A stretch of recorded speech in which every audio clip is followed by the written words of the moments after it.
안녕하세요. 북사랑 카페의 크리스티나입니다. 오늘 제가 여러분들께 소개해드릴 책은요, 영국 추리소설의 원조라고 할 수 있는 아르터 코난 도일의 셜록 홈즈 제1권 진홍색 연고입니다. 1887년 스코틀랜드 에딘버러 출신 작가 아르터 코난 도일이 집필한 셜록 홈즈 시리즈는요, 당시 폭발적인 명성과 인기를 얻었고요. 오늘날에도 추리소설 탐정하면 자연스럽게 셜록 홈즈를 떠올리게 되죠. 셜록 홈즈 시리즈는 정식으로 출판된 지 135년이 지난 지금까지 단 한 번도 절판된 적이 없다고 하는데요. 사냥 모자와 망토 달린 코트에 굽은 파이프 담배와 돋보기는 셜록 홈즈에 있어서 빠질 수 없는 이미지라고 할 수 있습니다. 자, 그럼 지금부터 셜록 홈즈 시리즈 제1권 진홍색 연고 그 이야기를 시작해볼까요? 진홍색 연구는 셜록 홈즈 시리즈의 첫 작품으로서요, 왓슨 박사와 셜록 홈즈의 만남을 소개하고 있고요. 그 후로부터 본격적으로 이야기는 전개됩니다. 육군 군의관으로 아프가니스탄 전쟁에서 어깨에 총상을 입고 치료하던 중 장티푸스에 걸려 런던으로 돌아올 수밖에 없었던 왓슨 박사는요, 군대에서 지급되는 돈으로 런던에 있는 호텔에서 지내지만 그것도 잠시뿐이었고요. 가지고 있었던 돈이 떨어지기 시작하자 저렴한 하숙집을 찾던 중에 우연히 옛 동료 스탠포드를 만나 그에게 자신의 처지를 말하게 됩니다. 스탠포드는 왓슨 박사의 사정을 듣고 같은 병원 연구실에서 일하는 특이한 구석이 있는 셜록 홈즈라는 사람을 소개해 주는데요. 홈즈 역시도 하숙집 룸메이트를 구하고 있었죠. 스탠포드의 소개로 왓슨 박사와 홈즈는 만남을 갖게 되고요. 첫 만남에서 홈즈는 왓슨 박사의 외모를 보고 단번에 그가 아프가니스탄 전쟁에서 군의관으로 복무했음을 알아보자 한 번도 만난 적이 없던 그에게서 그러한 이야기를 들은 사실에 왓슨 박사는 놀라게 됩니다. 서로와의 대화 끝에 왓슨 박사와 홈즈는 베이커가 221 B번지에서 룸메이트로 함께 살기 시작하죠. 왓슨 박사는 알 수 없는 실험의 결과를 좋아하는 홈즈가 다소 특이하다고 느꼈지만요, 그와 살면 살수록 더욱 홈즈가 특이하다고 느끼게 됩니다.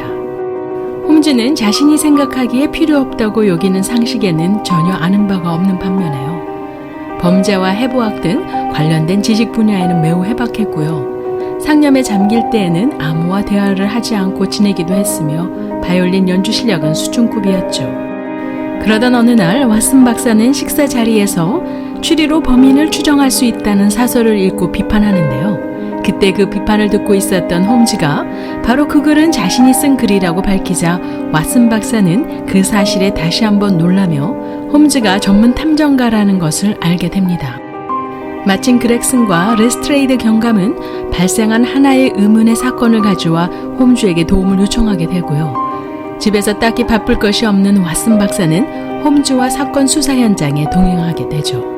사건은 브릭스턴가에서 발생하게 되는데요. 비가 내리던 밤 순찰을 돌던 경찰이 사람이 살 것 같지 않은 집에서 불빛이 보이자 수상쩍어 집 안으로 들어가게 됩니다. 빈방 안에는 한 남자가 경악스러운 표정으로 몸이 뒤틀려 쓰러져 있었고요. 살해 현장에서 약간의 피도 발견되었지만 그것은 죽은 자에게서 나온 피는 아니었고요. 결혼 반지로 보이는 여성의 반지와 피로 RACH라고 쓰여진 글씨를 발견하게 되죠. 그렉슨 경감의 요청으로 사건 현장에 도착한 홈즈는요, 잠시 사건 현장과 죽은 시신을 관찰하는 것만으로도 범인에 대한 상당한 단서를 발견하게 되는데요. 이를테면 범인의 키는 180cm였으며 키에 비해 발은 작았고 범인과 피해자는 사륜마차를 타고 왔으며 범인의 얼굴은 붉고 오른쪽 손톱이 길었음 등이었습니다. 한편 사건 현장을 처음 발견한 존 랜스 경찰은 사건 현장에서 나오면서 집 주변에서 술에 취한 듯한 얼굴이 붉은 남자를 만났다는 말을 듣자 홈즈는 사건의 실마리를 찾은 듯 바로 술에 취한 듯한 그 남자를 범인으로 지목하게 되는데요. 그리고 나서 사건 현장에서 발견한 반지의 주인을 찾는 광고를 신문에 올리게 되죠. 얼마 지나지 않아 드디어 한 노파가 신문 광고를 보고 자신의 딸이 잃어버린 반지를 찾으러 왔다고 홈즈와 왓슨 박사가 사는 하숙집으로 찾아오게 되는데요.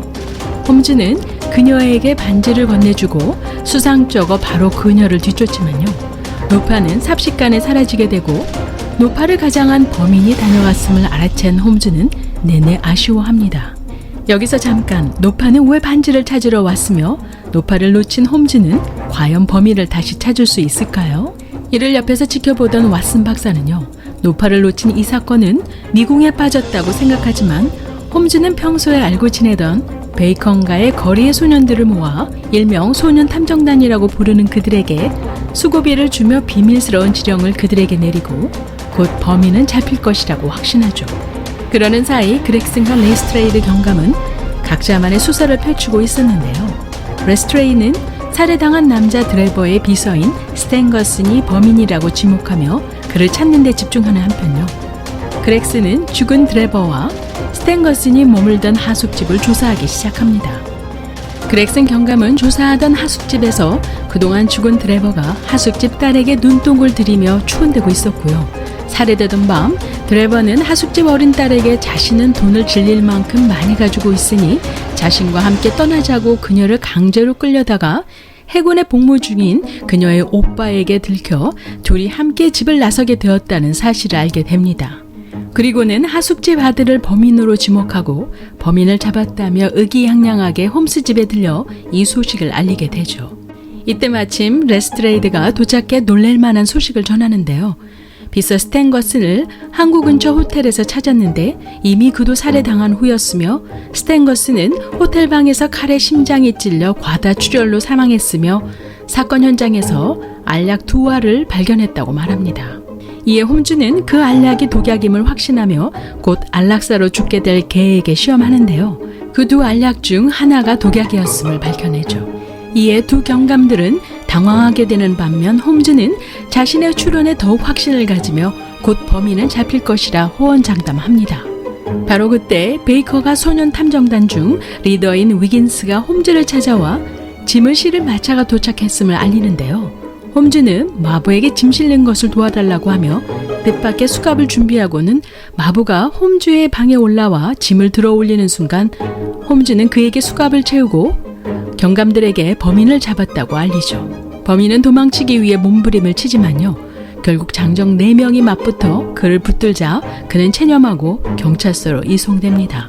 그럼 범인은 왜 이러한 범행을 저지르게 되었을까요? 범인의 이름은 제퍼슨 호프로 본래 광산 캐는 일을 하던 젊은이로서 우연히 유타 솔트레이크 시티에 갔다가요. 말을 타고 있었던 어여쁜 아가씨 루시가 소떼에게 밟힐 뻔한 위험한 상황에서 그녀를 건져주게 됩니다. 루시는 존 페리어라는 사람의 양녀로 몰몬교도 마을에서 살고 있었는데요. 루시에게 반한 제퍼슨은 그녀의 집을 드나들며 사랑을 키워갔고요. 그녀의 양 아버지 존도 그를 마음에 들어했죠. 제퍼슨은 루시에게 청혼을 하고는 2달 뒤에 광산 일에서 성공하고 돌아오겠노라고 약속을 남긴 채 길을 떠납니다. 그러는 사이 몰몬교의 수장이 존을 찾아와 루시는 이 교도와 결혼할 수 없으며 몰몬교에서 지위가 높은 장로 집안인 이미 부인을 열어둔 드레버나 스탠거슨 집안으로 시집 보낼 것을 강요하죠. 그리고 생각할 여유의 시간을 1달을 주면서 만일 결정을 내리지 못하면 배신 행위로 간주해 가혹한 처벌이 있을 것이라고 협박합니다. 자신의 딸을 절대로 몰몬교 아들들에게 시집 보내길 원치 않았던 존은요, 깊은 고민에 빠지게 되고요. 자신들의 상황을 제퍼슨에게 전보를 치고 기다리는데요. 하루하루가 지날 때마다 존의 집 근처에 카운트다운을 알리는 공포의 숫자들이 적혀 있었죠. 마침내 몰몬교 수장과 약속한 날 하루를 남기고 제퍼슨은 도착하게 되는데요. 감시망을 뚫고 가까스로 도착한 그는 야밤에 비상식량만을 가지고 존과 루시를 설득하며 함께 몰래 마을을 떠나게 됩니다. 마을에서 꽤 떨어진 산속에 들어간 그들은요, 추격을 따돌렸다고 생각해 먹을 것이 떨어지자 제퍼슨은 존과 루시를 남겨둔 채 식량감을 사냥하러 갔다가 길을 잃어버리는데요. 몇 시간이 흘러 되돌아오니 루시와 존은 사라졌고요. 남겨진 쪽지에는 존의 죽음을 알리는 글이 남겨져 있었습니다. 루시의 행방을 찾기 위해 제퍼슨은 마을로 다시 들어가는데요. 마을 사람들에게 묻자 존은 스탠거스의 총에 죽었고 루시는 드레버의 10번째 부인으로 시집간 사실을 알게 됩니다. 한편 루시는 아버지의 죽음과 자신의 처지에 실망한 나머지 시름시름 앓다가 곧 죽어버리는데요. 루시의 장례식에 제퍼슨은 홀연히 나타나 그녀의 손에서 반지를 빼어가지고 사라지죠. 그때부터 제퍼슨은 두 남자를 죽이기 위해 복수의 이를 갈기 시작했고요. 제퍼슨이 체력도 기르고 돈을 모으는 동안 시간이 흐르면서 드레버와 스탠거스는 제퍼슨의 살해 위협과 몰몬교 탈퇴 이유 등으로 영국까지 도망가게 됩니다. 그러자 제퍼슨은 영국 어디엔가 있을 그들의 행방을 찾아 복수하기 위해 마버로 취직하고 기다리는데요. 드디어 그 두 사람이 있는 곳을 알아내게 됩니다. 비오는 어느 날 드레버가 혼자 있었던 그곳에서 늘 준비해 놓았던 알약으로 그를 독살하고 뒤이어 스탠거스를 찾아가 같은 방법으로 살인하기 원했지만요. 강하게 반발하자 마침내 그를 칼로 찔러 살해하게 되죠. 제퍼슨은 그간 있었던 일을 말하며 범행을 자백했고요. 본인이 할 일을 다해서 후련해하다고 하며 사실 자신은 지병이 있어 곧 죽게 될 것을 예고하게 되죠. 그의 말처럼 재판을 앞둔 날 저녁 제퍼슨은 대동맥이 터져 죽게 됩니다. 그럼 셜록 홈즈는 제퍼슨이 범인인 줄 어떻게 알게 되었을까요? 홈즈는 드레버의 신상을 조사하던 중 제퍼슨 호프로부터 자신을 보호해줄 신변 보호 요청을 한 이력을 알게 되면서요. 범인으로 제퍼슨을 지목하였고요. 그가 마보로 일한다는 사실을 바탕으로 베이커가의 소년 탐정단에게 제퍼슨이라는 마보를 찾으라 지시했던 것이었죠. 저는 셜록 홈즈 시리즈 10권 중 제1권 진홍색 연구를 리뷰해 보면서요. 한치도 빈틈없는 추리 탐정 소설의 이야기의 구성과 지루한 구속이라고는 조금도 없이 흥미진진하게 이끌고 가는 내용 등 작가 아르터 코난 도일의 글솜씨 매력에 푹 빠져들고 말았는데요. 영국과 미국을 동시에 오가면서 사건의 내용을 풀어가는 상상이 참 대단하게 느껴졌습니다. 영국 빅토리아 여왕과 동시대를 살았던 아르터 코난 도일은요. 전직 안과 의사로서 병원에서 환자가 없을 때 틈틈이 소설을 썼다고 하는데요. 그의 소설이 영국의 추리소설의 새로운 시대를 열지 않았나 여겨집니다.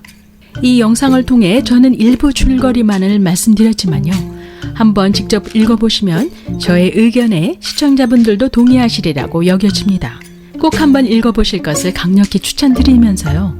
오늘의 영상을 끝까지 시청해 주심을 감사드리며 구독, 좋아요 잊지 마시고요. 그럼 다음 영상에서 뵐 때까지 안녕히 계세요.